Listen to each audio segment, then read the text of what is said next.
Hammaga salom. Men Sadullo Abdullayevman va bu Asnov platformasining endi tushunarli loyihasi. Va bugun biz Beeline kompaniyasiga keldik va Beeline'ning bosh marketologi bilan gaplashamiz va marketolog nima ish qilishi, marketolog bo'lish uchun nima kerak, nimalarni o'rganish kerak, qanaqa odam marketolog bo'la oladi, o'zi marketing kerakmi yoki yo'qmi? Mana shu narsalarni bilib olamiz.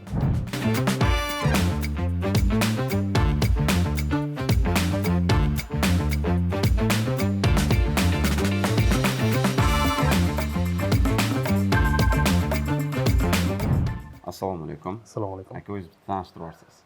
Ismim Nurmuhammad, 28 yoshdaman. 2 ta farzandning otasi va Beeline O'zbekiston kompaniyasida katta ekspert marketolog sifatida ish yuritaman. Hozircha. Zo'r. Aka, mana bu yoshlar uchun ko'rsatuv. Marketolog ishi juda ham keng, ya'ni keng tushunchaga ega. Marketolog deyishganda, masalan, ba'zi odamlar darrov marketolog nima vazifalarni bajarishini tushunmasligi ham mumkin-da. Sizga shu studentlarga, yoshlarga tushuntirib berish kerak bo'lganda edi, marketolog nima ish qilishini. Qanaqa qilib tushuntirib bergan bo'lardingiz? To'g'ri, bu o'zi marketingda asosiy muammo shunda. Marketolog nima qilishini bilmasligi. Qisqa qilib tushuntiradigan bo'lsak, bozor talabini, ya'ni auditoriya talabidan kelib chiqqan holatda unga kerakli bo'ladigan, hayotini osonlashtiradigan va uni talabini qondiradigan mahsulot taqdim etadigan insonlar marketologlar bo'ladi. Va hozirgi kunga kelib marketingda shunaqa tushuncha bor, siz aytgandek, bu reklama shakli degandek. Aslida unaqa emas, faqat reklama emas. Marketologlar analiz, kreativnost, strategiya bilan ishlash va barcha o'sha o'ylagan maqsadlarni amalga oshira oladigan insonlar. Qisqa qilib aytgan bo'lganda, talabga yarasha mahsulot taqdim etadigan insonlar. Endi mana faqat reklama emas dedingiz-ku, odamlarga aniq tushuntirib berishimiz uchun. Mana masalan, ishingiz 100% narsa desak, butun mana ishingiz 100% narsa. Qiladigan vazifalaringizdan, bajaradigan vazifalaringizdan necha foizi reklama? 30% desak bo'ladi. 30% bu reklama ustida ishlash, uni kreativ darajada taqdim qilish va realizatsiya qilish, oxirigacha olib borish, bu o'sha 30%, ishimizdan 30%. Bu darajaga yetib borishingizga qanaqa yo'lni bosib o'tgansiz? O'zi umuman meni marketingdagi tajribam 7 yildan oshyapti hozir, lekin aynan marketer desak, marketolog emas, ya'ni marketologlar o'zi marketingni nauchniy tarafdan o'rganadigan va o'rgatadigan insonlar-da. Asosan marketing sohasida ishlaydiganlar bular marketerlar hisoblanadi-da. Ana marketer sifatida hozir 5 yildan beri ish yurityapman. Undan oldin 2 yil SMM manager bo'lib ishlaganman. Shu yo'lda 7 yil vaqtim ketdi va shu именно marketer sifatida 5 yil ishlagan tajribamda 4 yilini katta kompaniyalarda ishladim.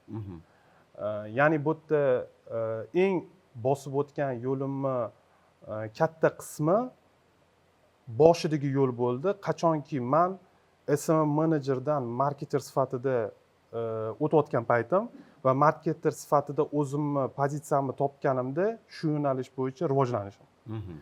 Ya'ni prosta men marketer bo'ldim, marketologlikka harakat qilyapman yoki marketing yo'nalishiga kirdim bo'ldi emasda.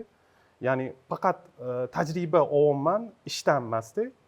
Ko'proq izlanish, ko'proq o'rganish va O'zbekiston bozoridagi marketingga hozir qarab turib, chet davlatlardan ko'proq ma'lumot olish. Ya'ni kitoblardan, konferensiyalardan, oddiy YouTube'dagi video uroklardan ham ko'p ma'lumot olsangiz bo'ladi-da. O'sha yo'nalishda ko'proq rivojlanganman. Hozirga kelib o'sha mana oxirgi 2 yil 3 oy vaqt Beeline O'zbekiston kompaniyasida shu olgan tajribalarim hozir menga juda ham katta yordam beryapti. Men bitta narsani aytaman, hozir qo'shilasizmi yo'qmi e'tiborasiz.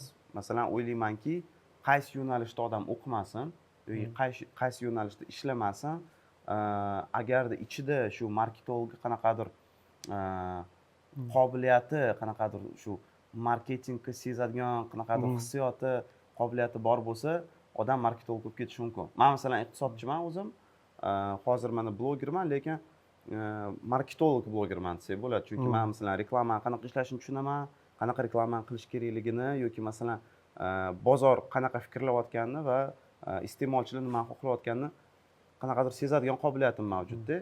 Va nima deb o'ylaysiz, shu istalgan yo'nalishda ishlab turgan odam agarda ichida shu narsani topsa, marketolog bo'lib keta oladimi? Albatta, men sizga o'zimni hikoyamni aytib beraman. Men o'zim 2016-yil O'zbekiston temir yo'llari ko'prik tunnel qurilish kafedrasini tamomlaganman. Mening yo'nalishim boshqa, lekin men raqamlar bilan ishlaganman. Va marketing yo'nalishiga kirishimning birinchi sababi nimada bo'lgan? Men do'stim bilan gaplashayotganimda, uni mahsuloti bor edi va unda sotuv bo'yicha muammo bor edi. Ya'ni umuman faqat reklama emasda, sotuv bo'yicha qanaqadir strategiya tuzish. Va biz gaplashib o'tirganimizda men o'sha kerakli 2-3 ta maslahatlar berganman. Chunki oddiy sotuvga qiziqish bor edi menda. Ya'ni mahsulotni yaxshilash, sotish, reklama qilish, hammasini bitta qilib aytgan. O'shanda aytganda, senda shu marketing bo'yicha qanaqadir tushunchalar bordek, qanaqadir yaxshi senda chiqadi shu narsa.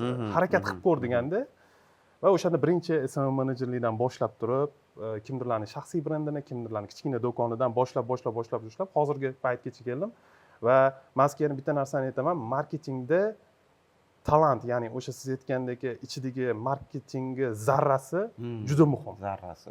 Ya'ni qo'pol qilib aytganda, introvert odam marketolog bo'lishi deyarli ilojsiz.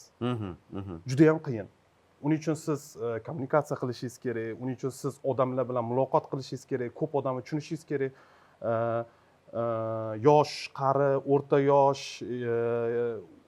nima deydi, har xil pozitsiyadagi insonlarning hammasini talablarini qondirish uchun siz u insonlar bilan muloqot qilib, siz u insonlarni bilishingiz kerak. Hammani tushuna olishingiz kerak. Shunda siz har qanaqa yo'nalishda o'zingiz o'rningizni bemalol topib, o'sha yo'nalish bo'yicha marketingga yaxshi olib bora olasiz. Mana masalan juda ham bitta katta muammo bor. Katta kompaniyalar mavjud davlatda. Ular o'ylaydiki, marketologlar shu faqat reklama bilan shug'ullanadi, o'zimiz ham qilib yuboramiz deb o'ylashadi shu narsani. Shu masalan tasavvur qiling, bitta katta kompaniya bor. Qanaqadir istalgan. Ularning masalan rahbarlari shu marketologga asl qadriyatini tushunishmayapti. Ularga qanaqa qilib tushuntirib bergan bo'lardingiz? Nega ularga marketing kerak va o'zi kerakmi? Aslida hammasi ruschalab aytganda realniy delada, ya'ni asosiy ishda baholab beriladi. Ko'p joylarda, meni o'zim shaxsan o'zimda bo'lganda freelance menga aloqaga chiqishganda, birinchi aytiladigan gap, marketologlar o'zingiz bilasiz, marketing sohasida oylik katta. Hozir chunki bozor talabi kam bo'lgani uchun, katta bo'lgani uchun, talabga javob kam. O'shaning uchun ko'p kompaniyalar aytadi, nimaga men senga to'lashim kerak, xuddi siz aytgandek, oddiy reklamchik bo'lsang. O'sha payt aytilinadi, biz sizga strategiya qilib beramiz. Men sizga strategiya qilib beraman. O'sha strategiya bo'yicha ishlaysiz. Agar foydaga kirsangiz, keyin ish yuritamiz. O'sha eng ideal javob. Chunki og'izda yaxshi marketing sohasining egasi o'zi собеседование, ya'ni suhbatda o'zida ma'lum bo'ladi-da. Yaxshi marketing egasi bu o'zini zo'r sotadigan odam. Balki uni shu sohada diplom bo'lmasligi mumkin, balki uni yetarlicha tajribasi bo'lmasligi mumkin, lekin suhbatda o'zini shunaqa sotadiki, siz hammasiga ko'nasiz, hammasiga rozi bo'lasiz va u keyinchalik natija ham ko'rsata oladi. Shuning uchun ularga birinchi o'rinda natija bilan isbotlab bersangiz, shundagina ko'rinish o'zgaradi. Va ko'pchilik aytadi, endi faqat reklamchik emas deyishadi, lekin reklama bu oxirgi nuqta hisoblanadi. Ya'ni siz reklamagacha qiladigan 70% ishingiz bor. Shu ishlarni qilib kelganingizdan keyin 30% reklama boshlanadi. Ya'ni bu realizatsiya o'zi. Ya'ni strategiya tuzish, analiz qilish, plan qilish, uni hammasini qaytadan ruschalab aytganda согласовать, ya'ni bu narsani hammasini tasdiqlaganingizdan keyin sizni ishingiz o'sha reklamada yokida realniy delada ochilib beriladi-da. O'sha payt keyin o'sha marketolog maza qiladi o'sha payt. Mana tasavvur qiling, kimdir shu zo'r marketolog bo'lmoqchi, hali endi mana o'zini yo'lini boshlayapti. Nimadan boshlash kerak? Birinchi navbatda Filip Kotlerni Основа marketingi degan kitobi bor. Hamma tilga tarjima qilingan. O'sha kitobdan boshlash kerak. Nimagaki, men ko'p vebinarlarda ham bo'ldim, kurslarda ham bo'ldim, hammasi demayman. Aksariyati marketing sohasini juda ham sust tushuntirib berilyapti-da. Qanaqa desam bo'ladi? Mana sen bozorga tovar taqdim qilasan emasda, sen bor tovarni bozorga sotasan degan taqdim bo'lyapti-da. Unaqa emas. Siz bozorga tovar taqdim qilasiz. Ya'ni siz tovarni yaratilishidan toki sotilgungacha bo'lgan protsessda общий qatnashasiz hammasida. O'shaning uchun u kitobda siz kimsiz, kim bo'lib ishlaysiz, nimalarga javobgarsiz va nimalar sizni deb yomon bo'lishi mumkin, yaxshi bo'lishi mumkin, hammasi yozilgan. Shu kitobdan boshlansa, hech qanaqa kurslarsiz, hech qanaqa pul xarajatlarsiz. To'g'ri, kitob olishingiz mumkin. Unaqa qimmat kitob emas. Va juda ham e'tibor bilan o'qish kerak, chunki qiyin yozilgan. Hammasi ilmiy darajadan kelib chiqib yozilganda, o'shaning uchun o'sha kitobdan boshlashni maslahat bergan bo'lardim. Agar u kitob sizga uje qanaqadir qiziqish bildiryaptimi, demak keyin bosqichlarga o'tirsa bo'ladi. Keyin bosqichlarda uje siz qanaqadir o'zingizga ustoz, qanaqadir o'zingizga yo'nalish ko'rsatuvchi inson, keyinchalik yana ish joyi va marketingda bitta narsa bor. Boshida ish qidirayotganingizda yosh marketologlarga hamma narsani yuklashadi. Grafik dizayn, SMM, bu bozorda bor narsa, hamma narsani yuklashadi. Shu narsaga uchib ketmaslik. Nimagaki, agar siz hamma shu rutinani, ya'ni mayda ishlarni hammasini o'zingiz qilsangiz, asosiy marketer qiladigan ishiga vaqtingiz qolmaydi. Siz strategiya tuzmaysiz, siz protsessni kontrol qilmaysiz uje. Bo'ldi. Qanaqa qilib bo'lmasa, mana tasavvur qilaylik, yosh mutaxassis marketolog bo'lib kirdi bu kompaniyaga. Birinchi ishi. U kompaniyada shu uni marketolog degan nomini tushunishmayapti-da, rostdan ham yuklab tashlashdi shu ishlarni. Nima qilish kerak o'sha payt? Ya'ni ishdan ketib qolmaysiz-ku. Qanaqa qilib tushuntirish kerak? To'g'ri, ishdan ketib qolmaysiz. Bu yerda umuman boshida qiyin vыборda, baribir qiyin. Men o'zim boshida ham o'zim qiynalganman. Bu yerda bitta narsa bor, kompaniya tanlashda.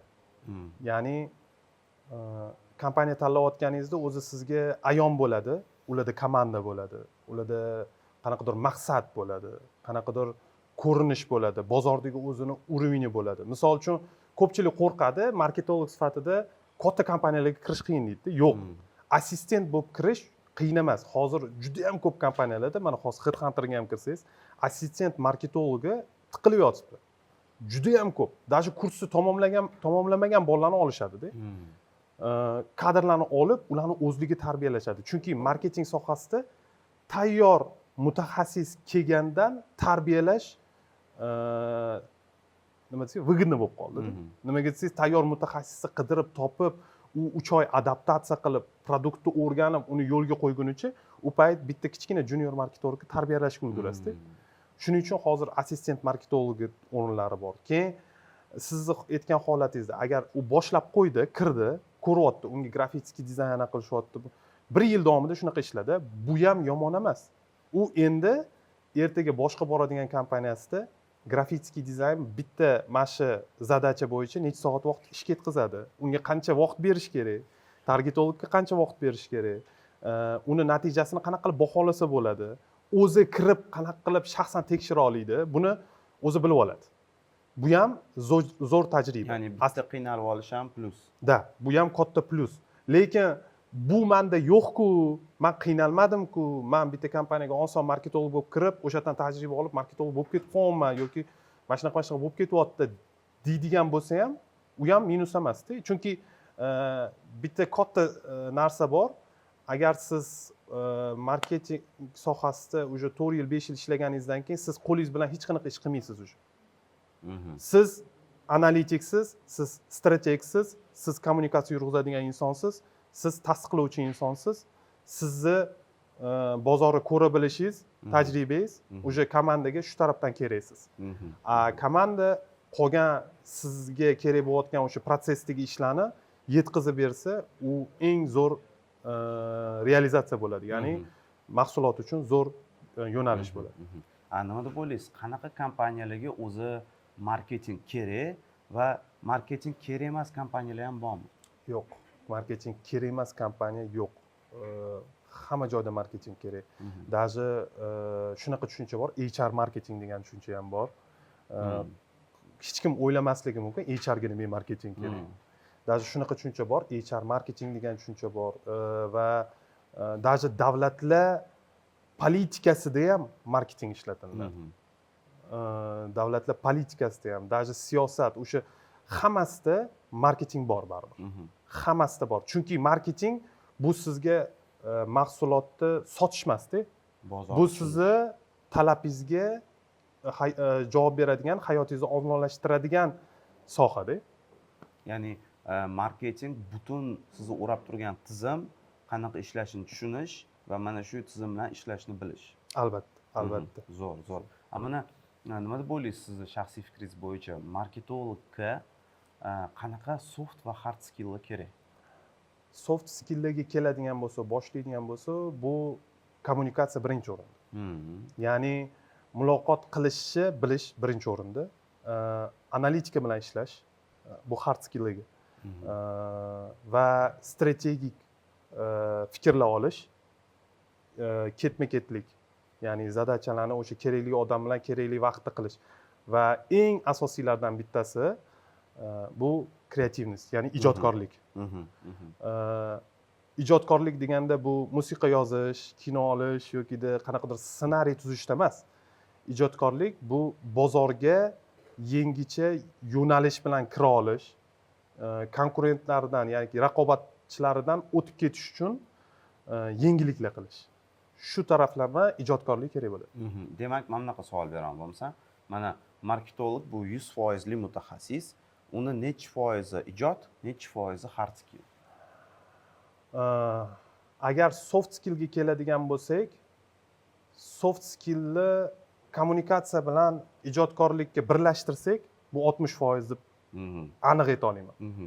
Agar bu narsalar bo'lmasa, bilim darajasi qanchalik yuqori bo'lmasa, u odam qobig'idan chiqib keta olmaydi-da. Gaplasha olmaydi.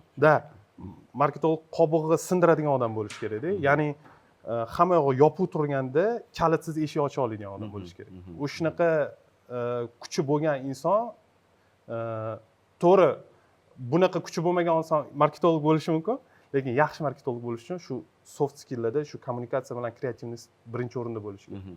Ozgina o'ylaymanki, super kutilmagan yoki hech kim kutmayotgan narsalarni qilishga qo'shni tilda aytganda duxu yetadigan odam bo'lishi kerak. Shunaqa. Qo'pol qilib aytganda, sizni direktoringiz bu ishni qilmaymiz, bu bizga kerak emas deganda, siz eshigiga kirib turib, "Oka, ishoning, men o'zim javob beraman. Shu ish o'rnimni qo'yib javob beraman. Menda shunaqa bo'lgan. Ish o'rnimni qo'yib va'da bergan joylarim bo'lganda, shunaqa qilib o'zingizni ko'rsatib, o'zingiz bilan o'sha mahsulotingizni olib chiqib ketmasangiz, bu direktorlarning aybi yoki sizni xo'jayiningizning aybi degani emas. U odam shu narsadan boshqa odamning taklifi bilan kuygan bo'lishi mumkin-da. Ya'ni u odamning aybi emas bu narsa. U odam ehtiyotkorlik qilyapti, to'g'ri qilyapti. Saqlamoqchi, pul ortiqcha kelib qolishdan yoki boshqa narsalardan saqlanmoqchi. Lekin siz shunga ko'zingiz yetyaptimi? Unga keltirib beryapsizmi? Nimaga yo'q? Zo'r. Sizni fikringiz bo'yicha mana marketing sohasida tarixda boshqa davlatlarning ham tajribasida, ya'ni balki qayerdadir eshitgandirsiz, ko'rgandirsiz, eng zo'r marketing hodisasi, ya'ni men masalan hozir boshimga kelayotgani Gran Turismo degan kino bor.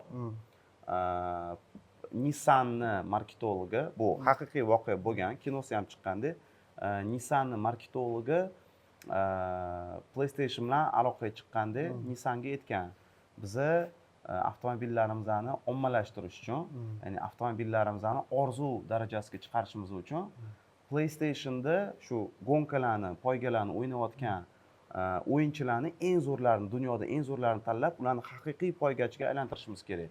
Nissanni poygachilariga degandek va rostdan ham shu narsani qo'llagan PlayStationda o'sha Gran Turismo poyga o'yinini yaxshi, eng zo'r o'ynaydigan bola haqiqatdan poygachiga aylanib, uni trenirovka qildirishgan, haqiqatdan poygachiga aylanib, haqiqiy nima Formula 1dami, qayerdadir shunaqa juda ham jiddiy poygada yutuq o'yin joylarini yutib chiqqanda va o'shanda Nissan rostdan ham qanaqadir orzuviy, qanaqadir juda ham zo'r brendga, mashinaga aylanib ketgan.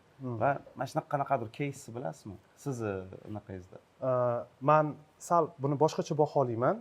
Siz aytgan hodisa zo'r, gap yo'q, lekin unga katta pul ketgan. Ha, juda ham.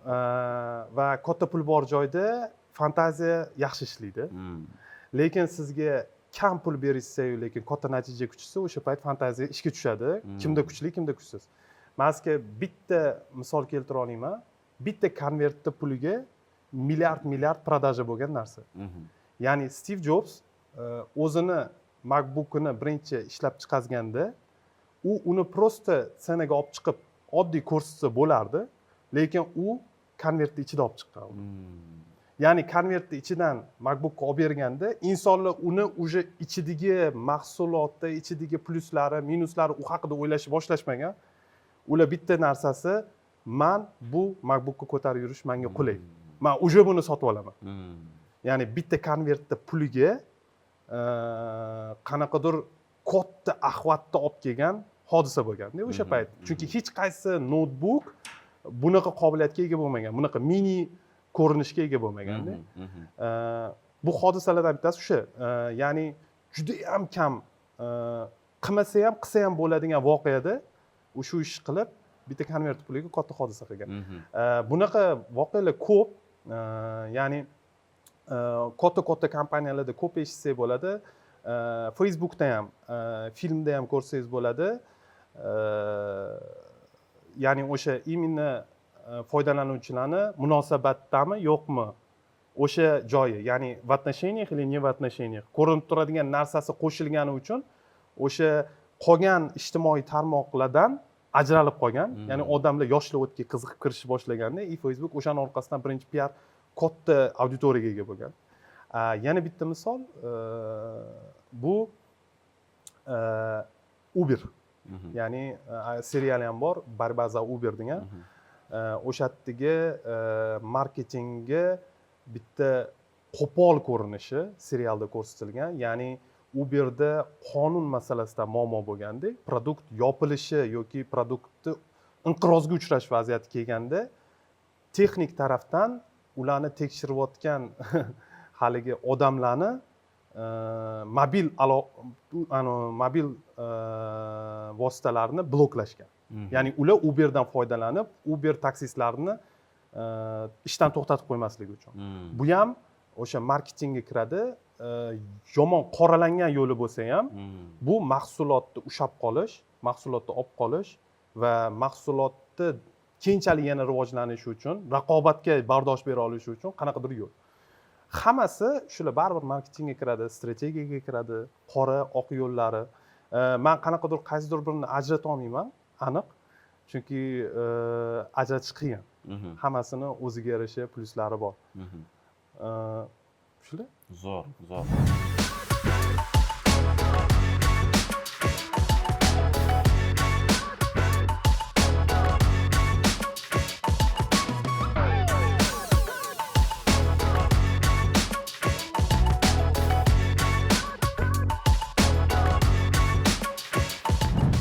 Aka, mana soha haqida juda ham ko'plab, juda ham qiziq narsalarni aytib berdingiz, lekin kun tarzingiz ham juda ham qiziq. Mana ertalab ishga kelasiz. Nimadan boshlanadi kuningiz? Birinchi kunim, o'zi umuman olib qaraganda, birinchi kunim komanda bilan alohida ko'rib chiqish. Обязательно. Har bitta odam bilan yoniga kelib, assalomu alaykum, ko'rishish. Bu birinchi o'rinda kommunikatsiya. Keyin bir kun oldingi qilingan ishlarni analiz qilish. Albatta bu narsa kerak. Oxirigacha yetkazilganmi? Qanaqa bo'lyapti? Chunki marketingdagi ishlar bir kunda hal bo'lmaydigan ishlar bor-da. Va statusdagi ishlarni analiz qilib olish va mahsulotni umuman progressini kuzatish va o'sha kunlik maqsadlarni ko'rib chiqish boshqatdan hammasini. Birinchi boshlanadigan shu bilan boshlanadi va ikkinchi masala kun davomidagi o'sha maqsadlar, ya'ni zadachalar bo'yicha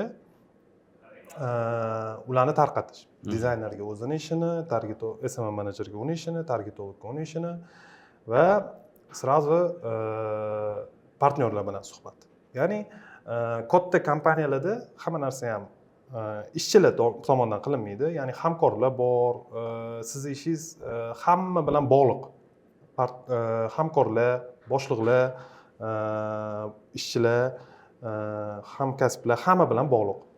Va proyektda har bitta o'zini proyekt menejerlari bor, ular bilan muloqot qilish, ya'ni har bitta proyekt bo'yicha planlarni hammasini ko'rib chiqish. Birinchi kun shundan boshlanadi. Uje bu ishlarni tarqatib qilish boshlaganimizdan keyin realizatsiyaga o'tamiz. Ya'ni kunlik ishlarni realizatsiyasi. Misol uchun bugun bizani kino sahifamizda Qora pul degan filmni premyerasi bo'ldi, eksklyuziv. Va bugun bo'lgani uchun bugun o'sha film relizga chiqishi, u relizga chiqqanligi haqida postlarimiz, u relizga chiqqanligi haqida servisni o'zidagi ma'lumotlar, ichidagi ma'lumotlari va reklama shu bilan birga. Bu hozir bugungi qilinayotgan ish.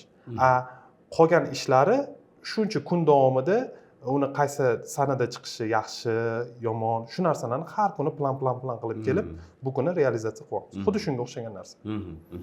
Mana siz marketolog sifatida har kuni ishga kelganingizda, ya'ni ish mobaynida o'zi qaysi mutaxassislar bilan eng ko'p muloqotda bo'lasiz? Eng ko'p muloqotda bo'ladiganim bu rukovoditelim.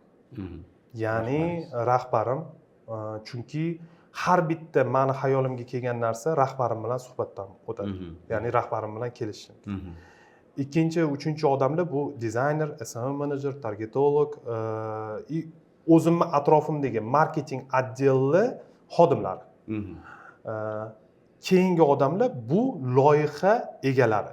Ya'ni proyekt menejerlar, ownerlar, ular bilan muloqot. Ya'ni texnik taraflari qanaqa bo'lyapti, realizatsiyasi qanaqa bo'lyapti, o'zi umuman servisdagi holat qanaqa bilishimiz kerak baribir. Bilmasdan bir nima qilib bo'lmaydi.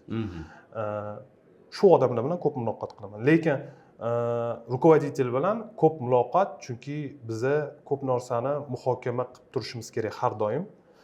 Har doim yangi ideyalar. Qo'pol qilib aytganda 2026-yil nima ishlar qilishimiz kerakligini hozirdan og'zaki muhokamada yurg'izsak, 26-yil bu ishni qilishimiz oson bo'ladi. Tushunarli. Aka, endi mana qarang. Marketolog sohasini ko'plab odamlar ham masalan tushunmasligi mumkinligi bo'lgani uchun ularda stereotiplar paydo bo'lishi mumkin. Shu mana hozir men sizga marketologlar haqida stereotiplarni o'qiyman-da, siz ha yoki noto'g'ri deysiz. Okay. Tak. Marketologlar faqat reklama roliklari va plakatlar ustida ishlashadi. Noto'g'ri. Marketing bu faqat katta byudjetlarni ishlatish san'ati. Noto'g'ri. Chunki masalan jo'xori sotayotgan odam marketing qilib ko'proq foydaga ega bo'lishi mumkin. To'ppa-to'g'ri, pista sotib boy bo'lgan odamlar bor. Marketolog bo'lish uchun ijodkor bo'lish kifoya. Yo'q. Marketologlarning ishi har doim qiziqarli va o'yin kulguga to'la. Qisman ha, qisman yo'q. Tushunarli. Endi aka, mana intervyuimiz tugayapti. Shuni oxirida savol bermoqchiman. Marketing yo'nalishida qanaqa maqsadlarni ko'zlayapsizlar? Mana rahbariylar bilan gaplashdim. Butun kompaniyani maqsadlarini so'radim ulardan. Sizdan endi marketing sohasida qanaqa maqsadlar borligini so'ramoqchiman. Birinchi maqsadimiz bu mahsulotlarimizni o'zimizni mijozlarimizga ular xohlagan ko'rinishda, ularga qulay ko'rinishda taqdim qilish va bu auditoriyamizni oshishi va bozorda mahsulotlarimizni raqobatbardosh qilish. Ya'ni biza konkurensiyadan qo'rqmaymiz va bu konkurensiyaga bardoshli bo'lish. asosiy maqsadlarimiz shu. Endi bularni tagida keyin yana ko'p maqsadlar yotibdi. Ularni hammasini gaplashadigan bo'lsak, uzoq suhbat bo'lishi mumkin. Asosiylari shu. Tushunarli. Zo'r. Katta rahmat sizga. Juda ham super. Menga bu suhbat juda ham yoqdi, chunki hamma aytayotgan narsalaringizni juda ham yaxshi tushunib turibman, juda ham yaxshi sezib turibman. O'shanga mazza qildim. Rahmat kattakon sizga ham. Xo'p, bugungi videoda siz marketing va marketologlar ish haqida juda ham ko'p va qiziqarli ma'lumotlarni bilib oldingiz va agarda siz ham mana shu sohaga qiziqadigan bo'lsangiz, Asnov platformasi sizga yordam berishi mumkin va o'zingizga kerakli kurslarni u yerda topishingiz mumkin. Va agarda mana shu video siz uchun foydali bo'lgan bo'lsa, uni albatta saqlab qo'yish uchun keyingi havolani kopiya qilib olib, u bitimga yuborib qo'ying, like bosib qo'ying va o'zi bizani yo'qotib qo'ymaslik uchun kanalimizga obuna bo'lib qo'ying.